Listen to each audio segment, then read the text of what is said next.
अगर आपने अभी तक चैनल को सब्सक्राइब नहीं किया तो अभी चैनल को सब्सक्राइब कर लें और साथ ही बेल आइकन के बटन को दबाकर फॉर ऑल वीडियोस को सिलेक्ट कर लें ताकि मेरी हर नई आने वाली रेसिपी का नोटिफिकेशन सबसे पहले आप तक पहुंच सके। बिस्मिल्लाहिर्रहमानिर्रहीम। मैं हूं मोहम्मद उस्मान, आपके अपने चैनल उस्मान फूड सीक्रेट्स के साथ। अगर आप रेस्टोरेंट से भी बेहतर जायका चाहते हैं तो मेरी इस रेसिपी को स्टेप बाय स्टेप फॉलो करके घर पर बीफ अफगानी कढ़ाई तैयार करें। माशाल्लाह से ये इतनी मज़ेदार बनती है कि आपको उंगलियां चाटने पर मजबूर कर देगी। तो ज़्यादा टाइम नहीं लूँगा, जल्दी से चलते हैं अपनी आज की रेसिपी की तरफ। बिस्मिल्लाहिर्रहमानिर्रहीम। अफगानी बीफ कढ़ाई बनाने के लिए प्रेशर कुकर के अंदर अभी मैं 2 किलो के करीब बीफ डालूंगा। तो बीफ को अच्छे से मैंने वॉश कर लिया है और इसका जो पानी है वो ड्रेन कर लिया है और इसकी जो बोटी का साइज है वो मैंने कढ़ाई वाला लिया है। तो सबसे पहले हम प्रेशर कुकर के अंदर बीफ डालेंगे। प्रेशर कुकर के अंदर बीफ डालने के बाद अभी मैं इसके अंदर 2 से 3 अदद नॉर्मल साइज के प्याज जिनको मैंने बारीक कट कर लिया है ये डाल दूंगा। प्याज के साथ ही हम इसके अंदर डालेंगे टमाटर। तो टमाटर भी मैंने तकरीबन 2 से 3 अदद लिए हैं। टमाटर थोड़े से साइज में बड़े थे, तकरीबन 300 ग्राम के करीब हैं। तो टमाटर डालेंगे इसके अंदर। 12 से 15 जवे देसी लहसुन के, 1 टीस्पून नमक जाएगा इसके अंदर, 2 अदद बड़ी इलायची और 2 टुकड़े छोटे से दालचीनी के। और सबसे एंड में हम इसके अंदर डालेंगे पानी। तो पानी मैं तकरीबन 1 गिलास डालूंगा। 1 गिलास पानी डालेंगे। पानी डालने के बाद अभी हम इसको थोड़ा सा मिक्स करेंगे। तो पानी की मिकदार मैंने इसलिए इसमें कम रखी है कि बीफ में भी थोड़ा सा पानी छोड़ना है। इसके अलावा मैंने इसके अंदर प्याज और टमाटर डाले हैं तो इसलिए जो मैंने पानी डाला है वो 1 गिलास डाला है। क्योंकि बीफ को अच्छे से बॉयल करने के बाद में भी हमने पानी को खुश्क करना है तो इसलिए मैंने जो पानी है वो अभी ही कम डाला है। तो अभी हम इसको लगाएंगे प्रेशर तकरीबन 8 से 10 मिनट के लिए। 2 से 3 मिनट मैं इसको हाई फ्लेम पे पकने के लिए छोड़ दूंगा। जैसे ही प्रेशर कुकर की जो सीटी है वो बजना स्टार्ट होगी तो फिर मैं इसका जो फ्लेम है वो मीडियम कर दूंगा। तो मीडियम फ्लेम पे तकरीबन इसको 8 मिनट के लिए मैं पकने के लिए छोड़ दूंगा। प्रेशर कुकर का ढक्कन लगाएंगे और साथ ही हम इसके ऊपर रखेंगे वेट। तो अभी मैं इसको हाई फ्लेम पे पकने के लिए छोड़ दूंगा। 3 मिनट के बाद जैसे ही इसकी विसल बजना स्टार्ट हो जाएगी तो फिर मैं इसका जो फ्लेम है वो मीडियम कर दूंगा और मीडियम फ्लेम पे हम इसको तकरीबन 8 मिनट के लिए कुक करेंगे। तो कहीं जाइएगा मत, मिलते हैं तकरीबन 10 से 12 मिनट के बाद। बीफ को मैंने प्रेशर कुकर के अंदर तकरीबन 10 से 12 मिनट अच्छे से कुक कर लिया है। तो अभी मैंने इसकी जो स्टीम थी वो रिमूव कर ली और इसका ढक्कन हटा दिया है। तो माशाल्लाह से बीफ बहुत ही अच्छे से गल चुका है। तो अभी हम बीफ को कढ़ाई के अंदर ट्रांसफ़र करेंगे। बीफ को हमने कढ़ाई के अंदर ट्रांसफ़र कर लिया है।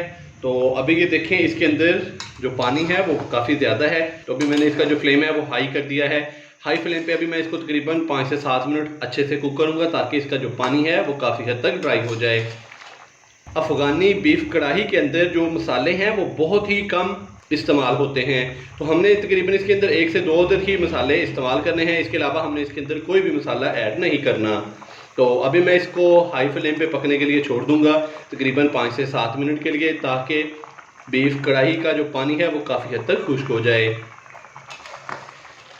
अफ़गानी बीफ कढ़ाई के अंदर काफ़ी हद तक पानी था तो मैंने इसको 5 से 7 मिनट हाई फ्लेम पे अच्छे से कुक कर लिया है। तो माशाल्लाह से ये देखें इसका जो पानी है वो काफ़ी हद तक खुश्क हो चुका है। तो इस टाइम पे आके ये जो हमने इसके अंदर बड़ी इलायची डाली थी तो इसको हम रिमूव कर लेंगे क्योंकि अभी इसकी हमें ज़रूरत नहीं है।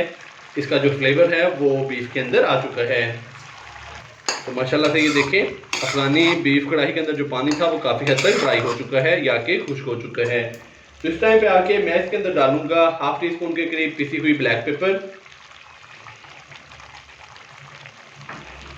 और ½ टीस्पून मैं इसके अंदर डालूंगा भुना कुटा ज़ीरा और साथ में मैं इसके अंदर डालूंगा 5 से 6 अदद साबुत सब्ज़ मिर्चें। अच्छे से हम इसको मिक्स करेंगे।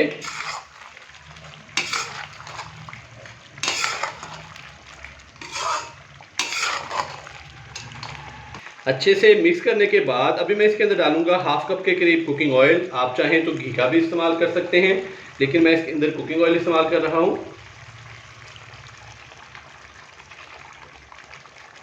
कुकिंग ऑयल डालने के बाद अच्छे से हम इसको मिक्स करेंगे और दोबारा से हाई फ्लेम पे 5 से 7 मिनट हम इसको अच्छे से पका लेंगे ताकि ऑयल के साथ बीफ की बहुत ही अच्छे से भुनाई हो जाए।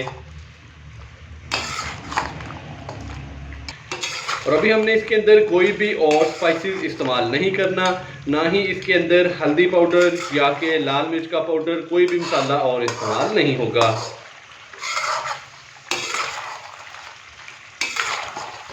तो ऑयल के साथ अभी मैं अफगानी बीफ कढ़ाई को तकरीबन 4 से 5 मिनट अच्छे से कुक कर लूँ, तो फिर आपसे मिलता हूँ।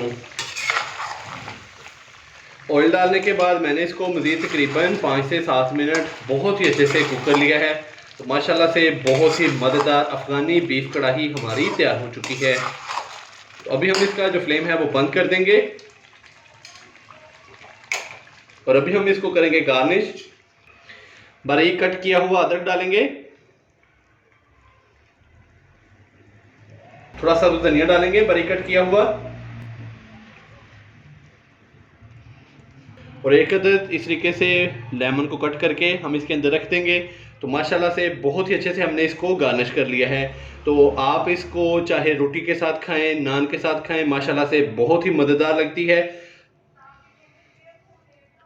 और मेरे कहने पे आपने इस रेसिपी को एक दफ़ा ज़रूर ट्राई करना है, इंशाल्लाह बहुत ही मज़ेदार तैयार होगी। अगर आपको मेरी आज की ये रेसिपी पसंद आई हो तो वीडियो को लाइक कर दें, चैनल को सब्सक्राइब करना मत भूलिएगा। मोहम्मद उस्मान को इजाज़त दीजिए। अल्लाह हाफिज़।